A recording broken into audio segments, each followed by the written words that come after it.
Alright, so this one is going to be about my struggle for self-acceptance. I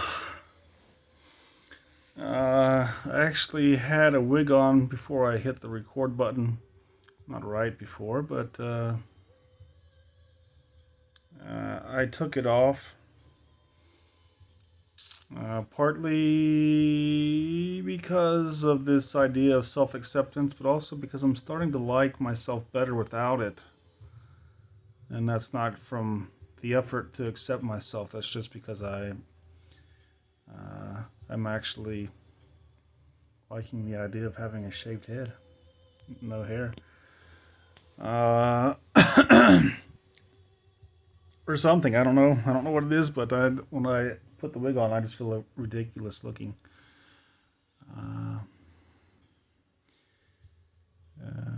Plus, it's an old ratty wig. It kind of stinks, and it's not the sort of thing I would wear in public. So I think maybe some part of me is just rejecting it, anyways. And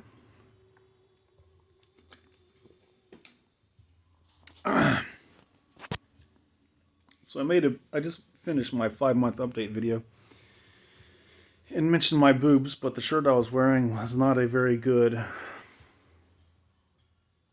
It was very difficult for you to see. So I'm not going to show you my actual boobs, but I am going to show you.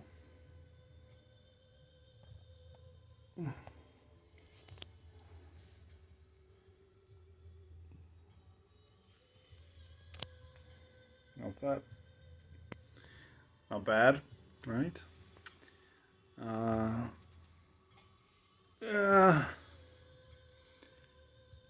So this video is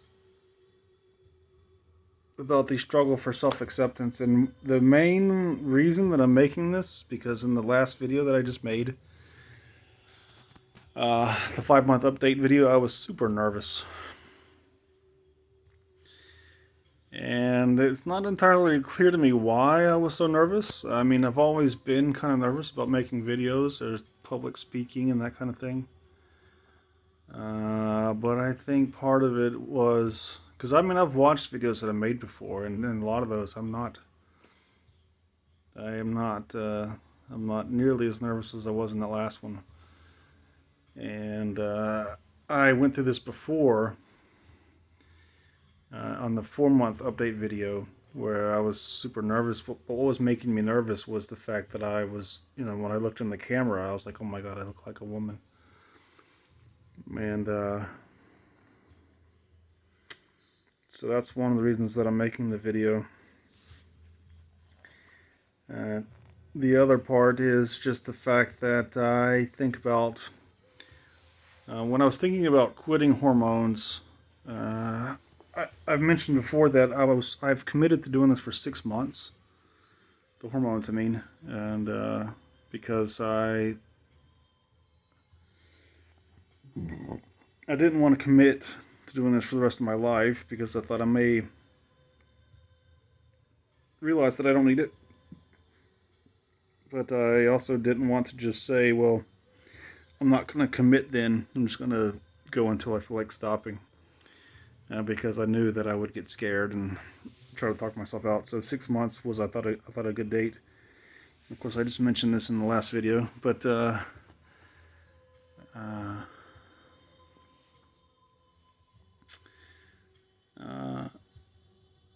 when I thought about quitting, one of the reasons that I thought about quitting was that the changes weren't doing much for me. I should have mentioned this in that video, the 6-month update video. That one of the reasons that I thought I was trans to begin with was that I was unhappy for most of my life. I was always anxious and uneasy, uncomfortable, feeling like there was something inside of me that if people saw it, they would reject me or make fun of me or whatever. And so the first time that I saw myself as a woman, I went through this relaxation kind of thing where it was like knots inside my stomach. I'm using my hands to talk. I mean, I had these knots in my stomach that just kind of dispersed and untied, and kind of one of those things. Uh, and so that was kind of where the idea that I'm trans came from. It was that like all these problems of my life seem to be coming from this gender thing, and so that began my exploration. But I was never certain that I was trans. I was never like, I really want to be a woman. I want a vagina. I want breasts and a sexy body. It was never like that. Or even roles, women's roles. I was never like, I want to be a wife or I want to be a stewardess or a hairdresser or whatever. My eyes are bothering me. Or this eye is bothering me. It's like my makeup is stuck together, so my eyelashes kind of like get stuck together. So I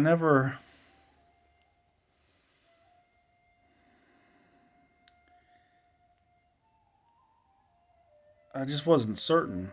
So the hormones were an experiment to kind of answer the question: Am I trans?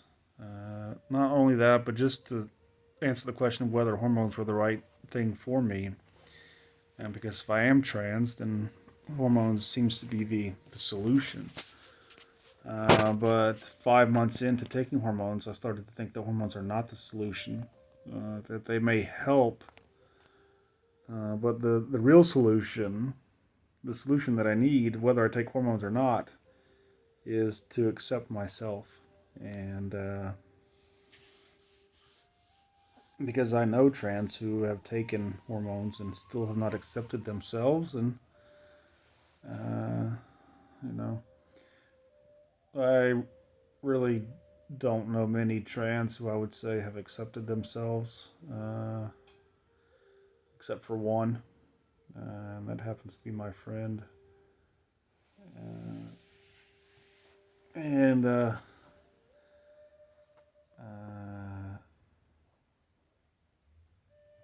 I would say that I would be better off accepting myself than taking hormones. Though at the same time, I kind of feel like taking hormones in a way is part of me accepting myself, just because it is a possibility. You know, it's like if you have the potential to take hormones and you're not doing it, like why aren't you doing it? You know, doesn't that kind of mean you're not accepting yourself? You know, if you're in danger from taking them, if it's in danger, if you're putting yourself in physical risk, affecting your health, then yeah, it makes sense not to do them. And or if you're in a place, if you live in a place where you could be killed just for taking hormones, which you could say that's where I live, but the risk is not that high where I live. I don't think. We'll see. Uh,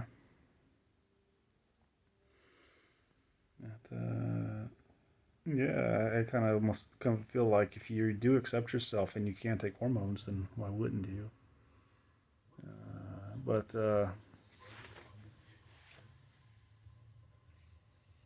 like I said, aside from making your life more difficult, why wouldn't you?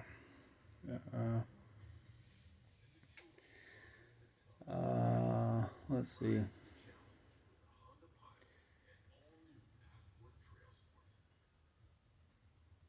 Yeah, so self acceptance. This is partly coming from the whole thing of talking to a girl who I am in love with, who told me that she wouldn't date trans, uh, which was kind of a punch to my self esteem. My self-esteem just got punched in the gut. Uh, but it also, that kind of put me into this, like, I can see myself as a man with her. I don't need to do hormones, kind of thing. Uh, and it was, in a way, a type of self rejection, a lot of self acceptance. And there was that question of what is more important, me having a relationship with her or me taking hormones.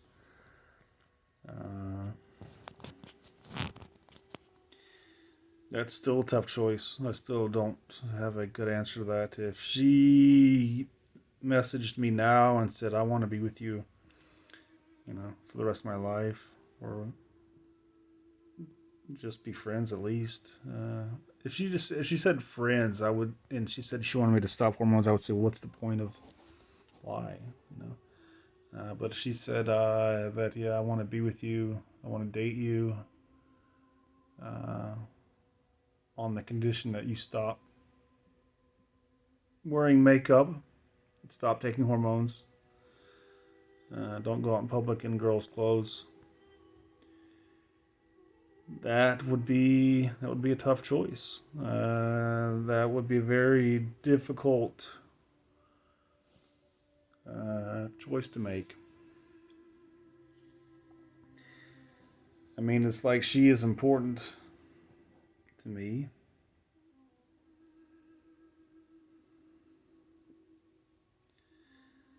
But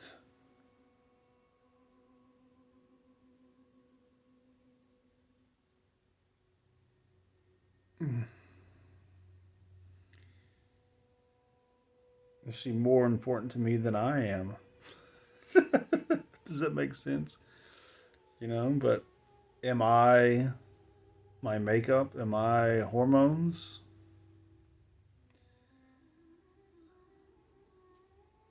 Can I accept myself as a trans without wearing women's clothes and without wearing makeup and without taking hormones? That's something that I struggle with. And one of the reasons why I said that is because like I said before, I didn't even know that I was trans, or I didn't even, like I said, I never, before seeing myself as a woman, I never, like, the whole thing of like wanting to be a woman was never there. I never, like I said, I never thought I want a woman's body. I wish I had large breasts. I never thought stuff like that.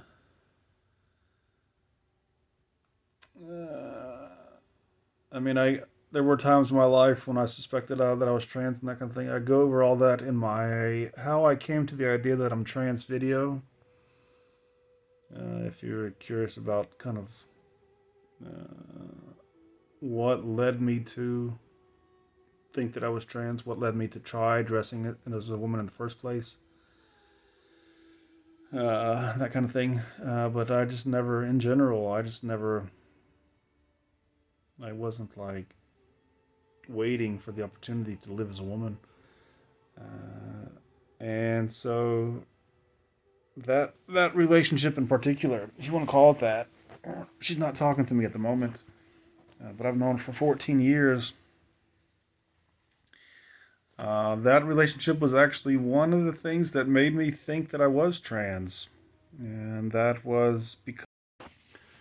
So I had to cut a bit out here because it was just a bit of a ramble. It was a little bit pointless, but also, I shouldn't say it was pointless, but I didn't make my point. I'll put it that way. Or I didn't make a point.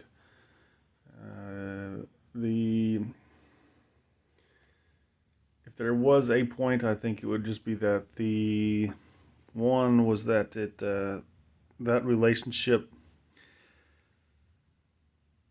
was particularly desirable because of when I say that it helped me kind of it planted the seeds in a way that the idea that I was trans, uh, it kind of that was part of the appeal, because it was almost like that kind of love, that like being in love just made me feel like I was getting closer to myself. Uh, that This feeling that I could reveal myself to someone, uh, that was kind of the whole appeal of that relationship, or the potential relationship. It wasn't really, we never like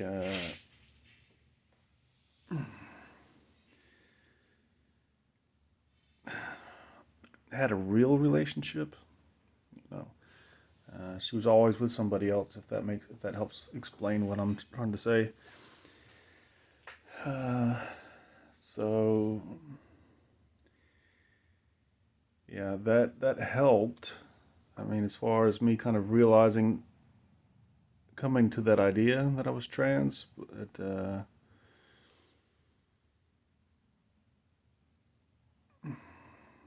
and it made it a little bit more painful when she said that she wouldn't date a trans. Like I was like, oh my god, you were like, it's almost like you were my one hope, uh, in a way. But not when I was when we were hanging out in the beginning. Like I never, when I first started hanging out with her, I wasn't like, oh, this is the kind of girl who will date a trans. It was more just, I think this girl gets me, kind of thing. And so that was kind of what I was getting.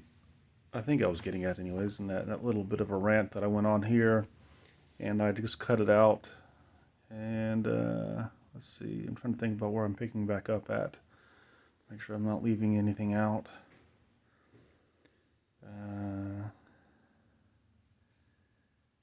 But I think I covered that in the how I came to the idea that I'm trans video also. That bit about that relationship, about her, and why, you know, that whole thing kind of made me think that I was trans. It was partly, in short, just kind of the fantasies that I was having and that kind of thing. So I think that's it.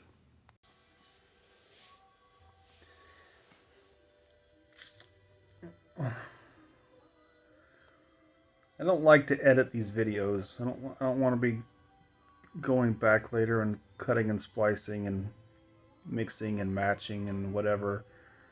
I would like to try to just get this right the first time, because for one, it makes me feel like I'm competent and can think clearly. If I have to go back and edit later, it just makes me feel like I didn't know what I was doing, which is what I feel like at the moment. I'm like, I don't know what I'm doing.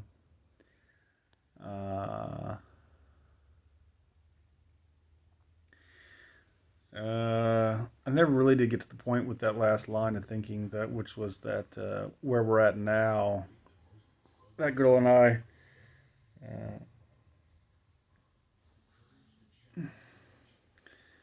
that is kind of the biggest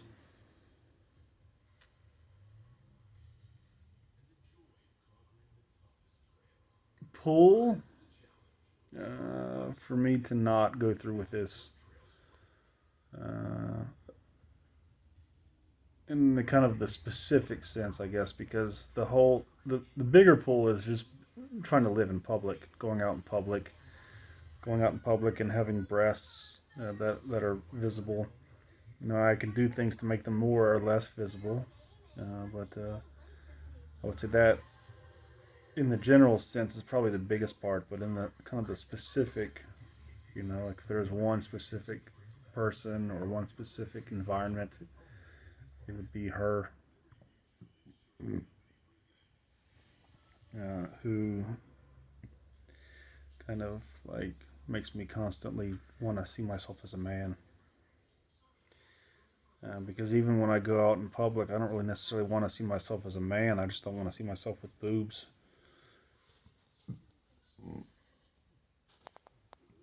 If that makes sense.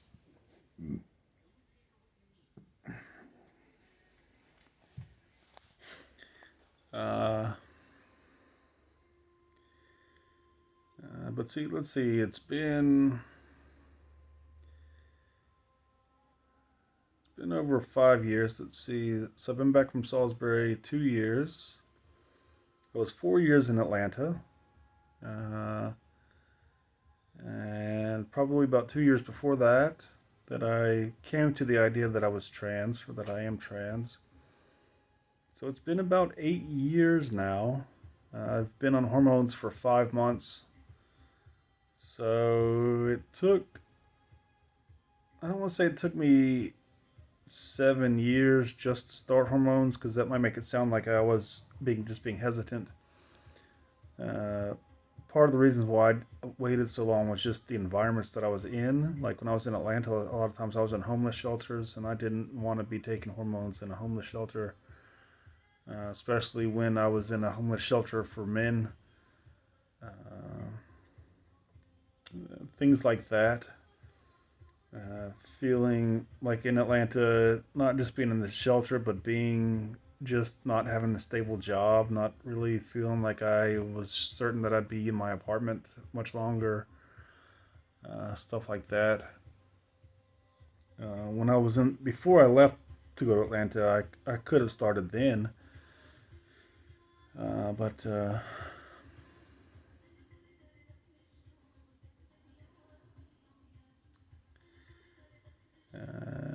at that time, I would say that I was not ready for that. So, but it's been 8 years now, almost. I don't know what date. Like, I don't even know what time of year it was when I discovered. Uh, when I first put the wig and dress on, or whatever it was, I think it was a towel, the dress. I don't remember. Uh, if I still have my old Facebook account, I could go back and look, but I don't have it anymore. And that, that was one of those things that, as far as self acceptance goes, like deleting a Facebook account because I couldn't find a job, and I thought that my Facebook account had something to do with it, because employers now are they look at social media and things like that to see what kind of person you are. So I was struggling to get a job, and deleted that account with all my pictures of me, as in makeup and wigs and stuff like that, and that did not help my feelings of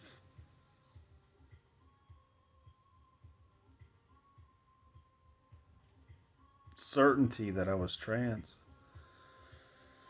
Uh, there were times when I thought, I may never start hormones. I may just live as a man and just work. When I first got back to Salisbury after leaving Atlanta, which I did mostly for the sake of just security, because I was struggling financially, and not being able to live where I wanted and that kind of thing in Atlanta. I moved back to Salisbury so I could get a job with my dad and get a decent paycheck, and have a cheap apartment, because the apartments in Salisbury are like half the price of the apartments in Atlanta, or they were. Now they're not. But so I moved back here for that reason, and got a job with him at his pool installation company with a bunch of guys, and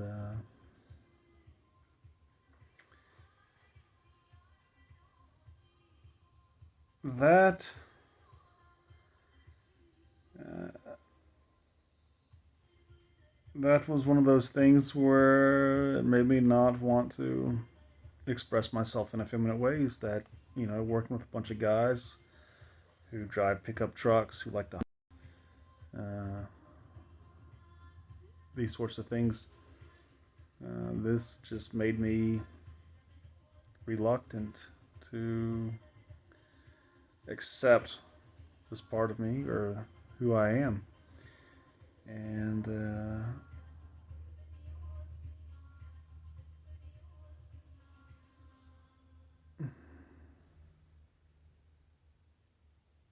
if I had been working at Starbucks or, I don't know, a library or, I don't know, maybe you get the idea. Someplace where men don't have to act like men. Or, if a man has long blue hair, it's not a big deal. These sorts of places. If I was working at one of them, then maybe I wouldn't be taking hormones right now. But working in this kind of place where I'm surrounded by macho men, especially when some of them are my family, my father, uh, who I already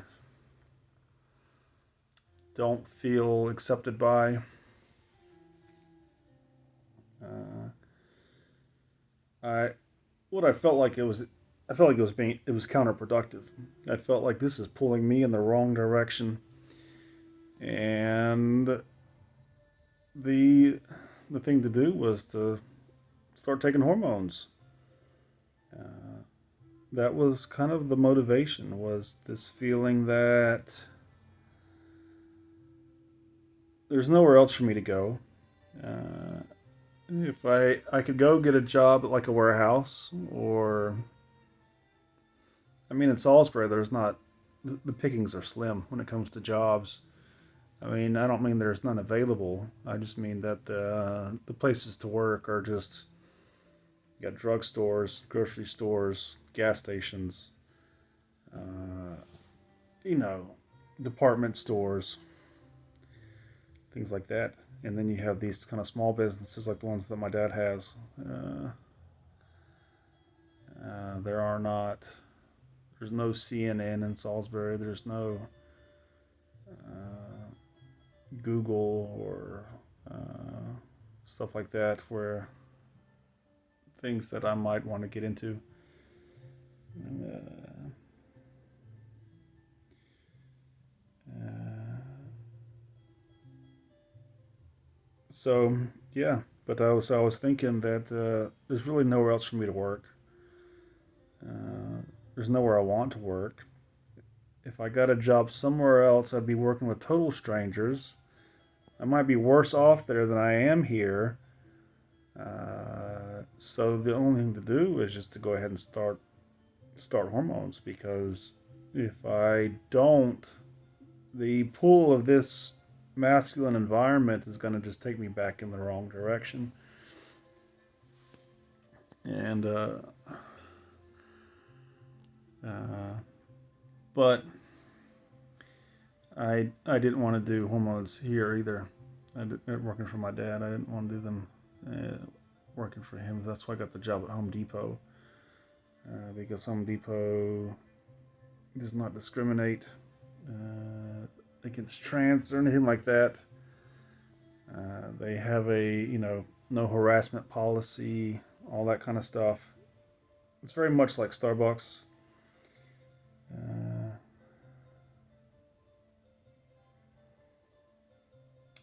but yeah, I started hormones basically because I just felt like there's nobody here. There's nowhere for me to go. Uh, where the people are going to give me the acceptance that I'm looking for.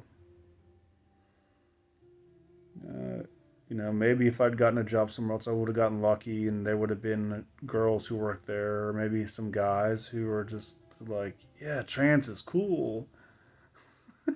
you know, maybe.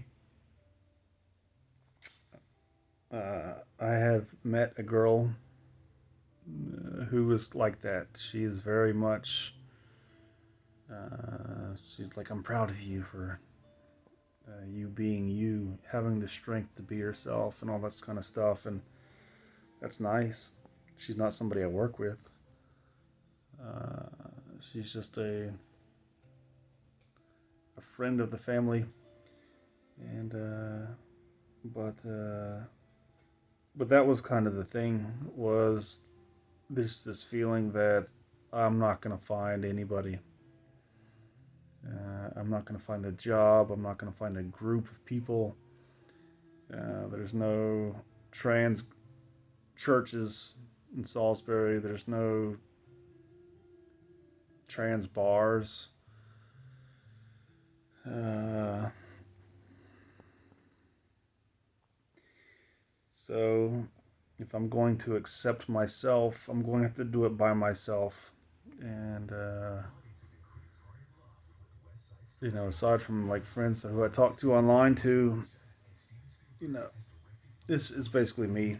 I have to start taking steps to accept myself on my own, and maybe that's the only way there is to do it. I don't know how much. I mean, it is nice when other people give me validation and acceptance. That is super helpful.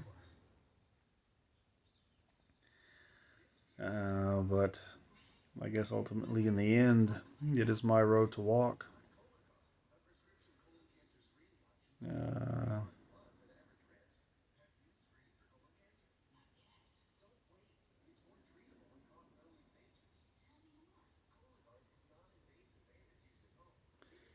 so that was quite a divergent line of thinking there. I got to my point, but I just went the long way about to get there.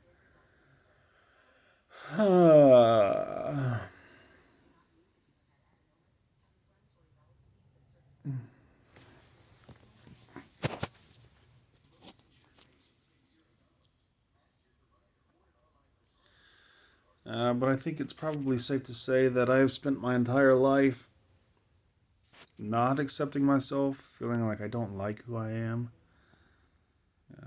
feeling like I can't really face the world. I'm kind of wishing I had thought this out before I started.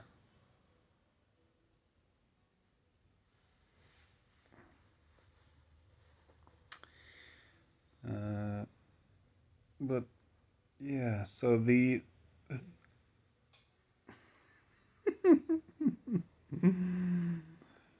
Oh, me.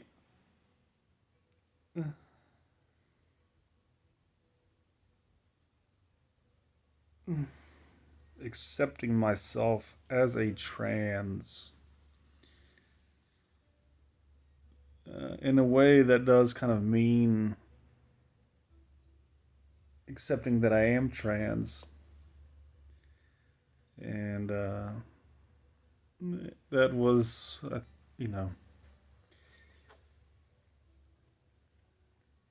kind of part of what I was getting at there. That I didn't quite get to that point when I was talking about all other stuff about work and that kind of thing, and this pull back, this the counterproductiveness of working here. Because what I mean by being counterproductive is this draw to seeing myself as a man, not as a woman, or to even seeing myself as trans. This idea that I'm trans is always there, uh, but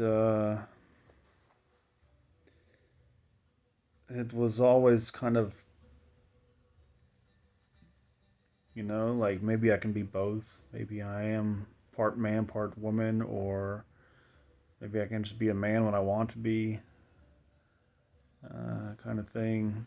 But like when I was working for my dad, I went to work. I was always a man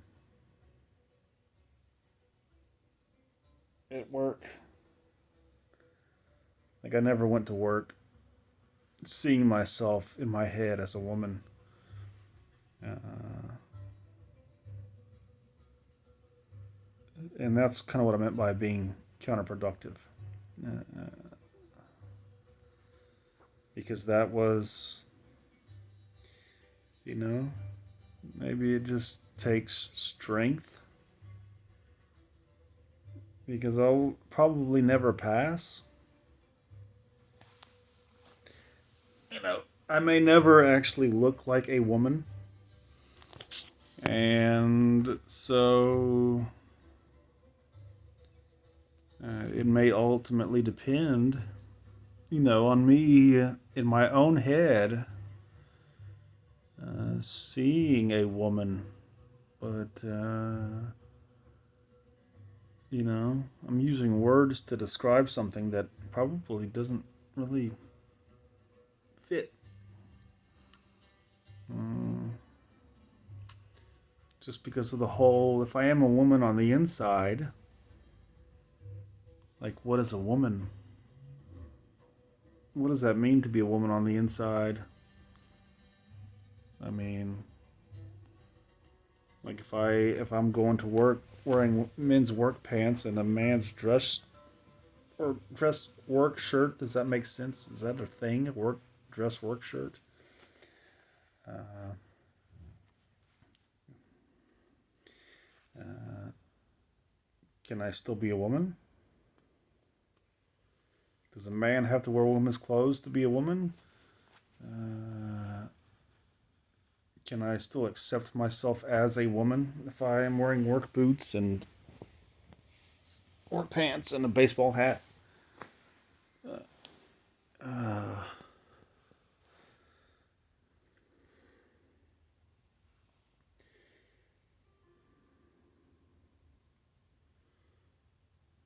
Possibly. For me, I felt like it was just too difficult. Or maybe difficult is not the right word. I felt like it wasn't working. I felt like, for one, this is not what I want. What I want is a place where I can dress how I want to dress, to wear makeup when I want to wear makeup, and these sorts of things. I don't live in a totalitarian society. Maybe I do, where I'm going to be arrested or put to death by my own government for dressing this way.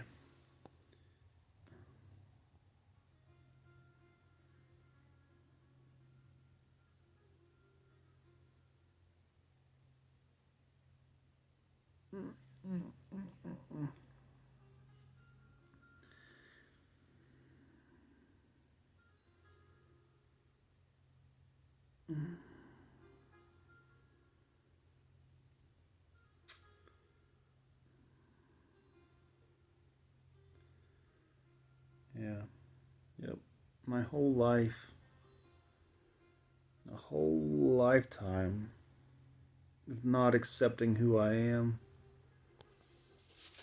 of not liking who I am, of wanting other people to tell me that I'm okay, wanting other people to validate me and show me love. A lifetime of that.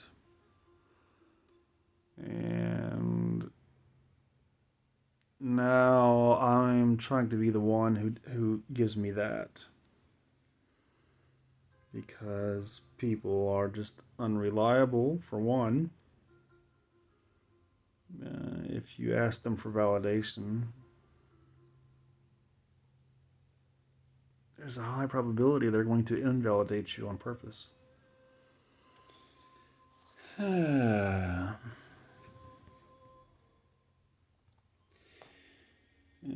but then the question is, how do you validate yourself when you don't even know who you are?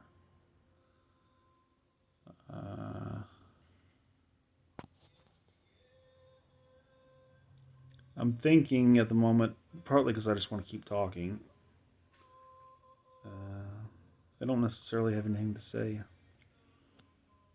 If you haven't noticed, I'm kind of looking at myself in the screen, and I'm trying to basically like be okay with me seeing myself like looking like a woman.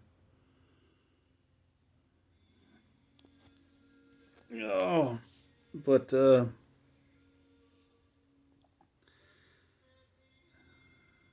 I mean, I almost feel like I could not even try to explain anything. because my goal is to accept myself. And what is it that I'm trying to accept? Or what am I trying to get over? It is, what do I have the biggest problem with? It is the fear of being seen as a woman. People thinking that I am a woman.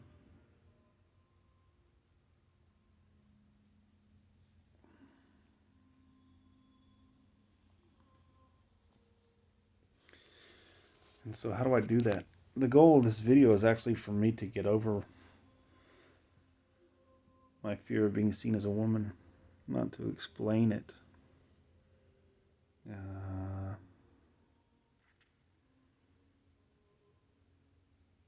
It's okay, I imagine that one of the ways to do that would be just to present myself in like effeminate ways,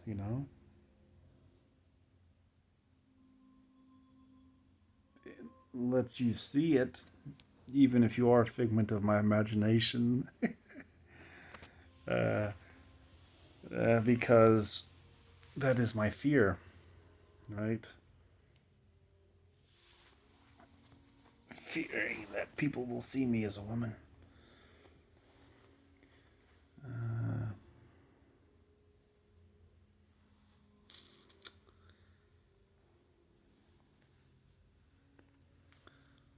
Yep.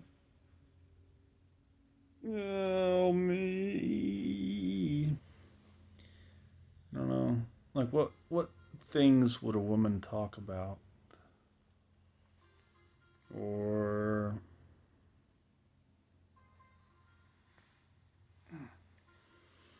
I guess popping my neck like that's probably not a very effeminate thing to do. I don't know.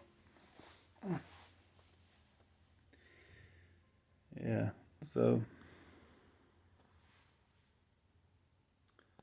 that forehead does not help. There's a little mouse running around my room.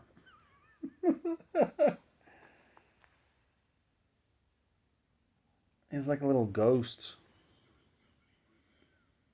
He just zips by.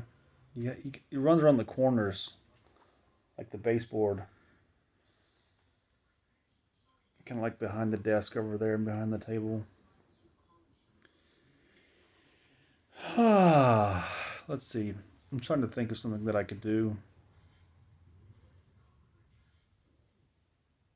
in a very effeminate way. Like telling a story or reciting a poem.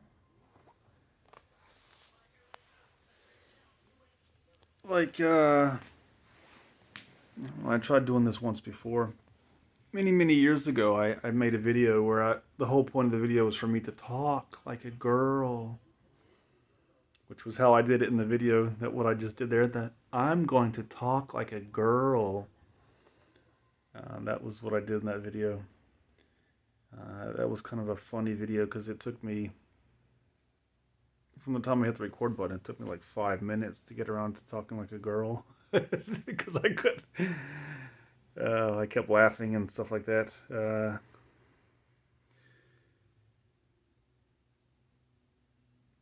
Yeah. I'm tempted to show you my breasts. But I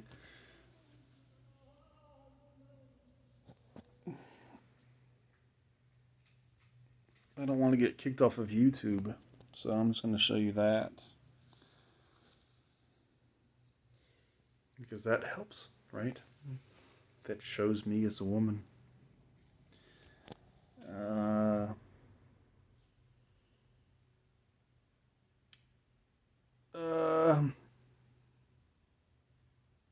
Talking like erotic stuff, that could be one thing, but I don't know if I want to do that. Like I don't want to talk about like sexual things either.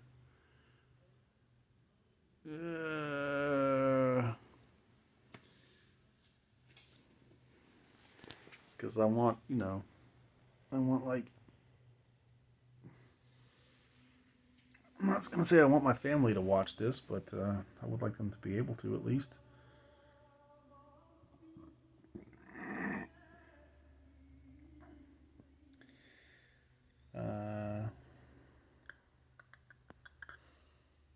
Sorry. Have you ever heard the theory that Shakespeare was a woman?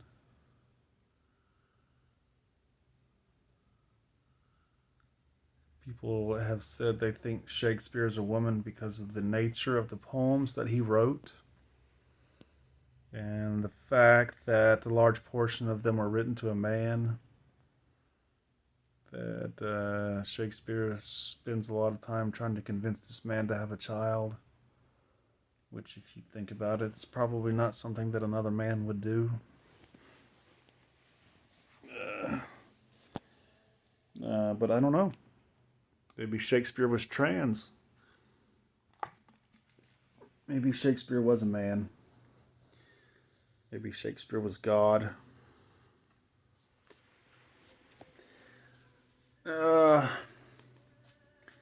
I'm just going to go with that one because that's the only thing I can think of. Is that the poem by Shakespeare that he wrote to another man? This one is not the one where he I shouldn't say the one. It's not one where he implores this man to have a child. This is kind of where he. Well, I'll just go through with the poem and see if I can do this in an effeminate way.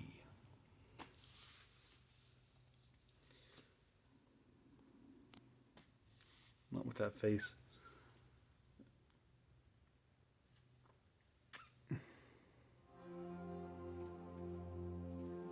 A woman's face, with nature's own hand painted, hast thou, the master mistress of my passion. A woman's gentle heart, but not acquainted with shifting change as is false women's fashion. An eye more bright than there, less false and rolling, gilding the object whereupon it gazeth. A man in hue, all hues in his controlling, which steals men's eyes and women's souls amazeth. And for a woman wert thou first created, till nature as she wrought thee fell a doting. And by addition me of thee defeated, by adding one thing to my purpose, nothing.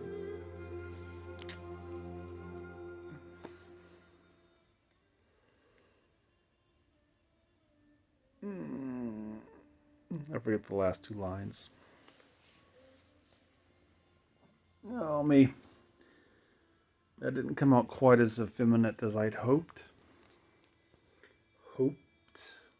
Hoped. Effeminate as I hoped.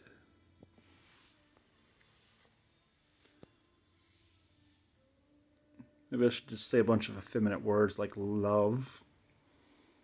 I want to love. I want to love. I hope. I hope. I hope.